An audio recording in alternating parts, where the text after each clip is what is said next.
आपण पाहत आहात महाराष्ट्र क्रांती न्यूज, आवाज सर्वसामान्य जनतेचा। स्क्वेअर मीटरची ही घरं द्यायची आहेत, त्याची रक्कम जर काढली तर ती 500-600 करोडच्या घरात जाते आणि ती घरं दिली तर नाही आणि चढ्या भावात विकली त्याचं जर गणित काढलं तर 1000 कोटीपेक्षा जास्तचा हा घोटाळा आहे।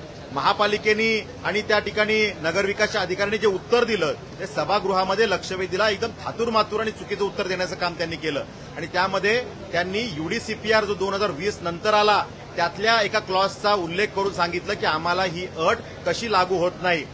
त्याच कालावधीमध्ये 2018-19ला त्याच नवी मुंबई महापालिकेमध्ये एकूण 5 विकासकांनी 148 घरं त्या ठिकाणी ईडब्ल्यूएस मध्ये बांधून दिलेली आहेत, म्हाडाला हँडओव्हर झाली। मग ती कुठल्या नियमाखाली महापालिकेने घेतली होती याचं उत्तर आम्ही सभागृहात विचारलं।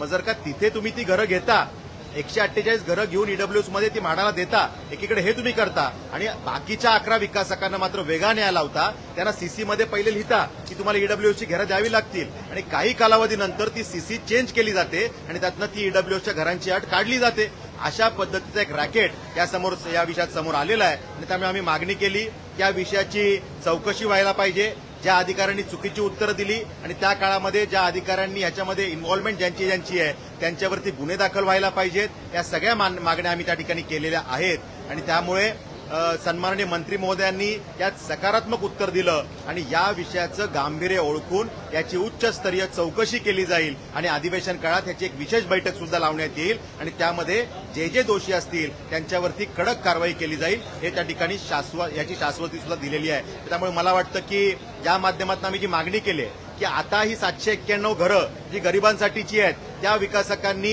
1 किलोमीटर रेडियसमध्ये जी अट आहे 1 किलोमीटर रेडियसमध्ये आता ही 791 घरं बांधावी आणि आमच्या गरीब बांधवांना द्यावी, ईडब्ल्यूएससाठी द्यावी ही मागणी या निमित्तानं आम्ही केली।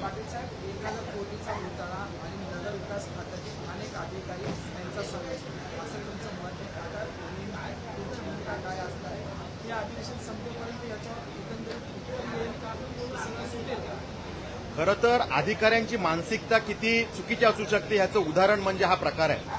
म्हणजे एकीकडे काही विकासकांकडनं तुम्ही ती घरं घेतली आणि काही विकासकांना मात्र तुम्ही सोयीस्कर पद्धतीने यातनं रिलॅक्सेशन देता। त्यामुळे ही जी मानसिकता आहे सरकारने या मानसिकतेला ठेचण्याची गरज आहे। असे अधिकारी सरकार चांगलं काम करत असताना नाव खराब करण्याचं काम करते आणि त्यामुळे अशा अधिकाऱ्यांवर कारवाईची आम्ही मागणी केलेली आहे आणि जी काही बैठक ह्याच्यामध्ये आम्हाला करायची आहे अधिवेशन काळातच ही बैठक आम्ही त्या ठिकाणी लावून घेणार आहोत। त्यासाठीचा सगळा पाठपुरावा मी त्या ठिकाणी करत आहे।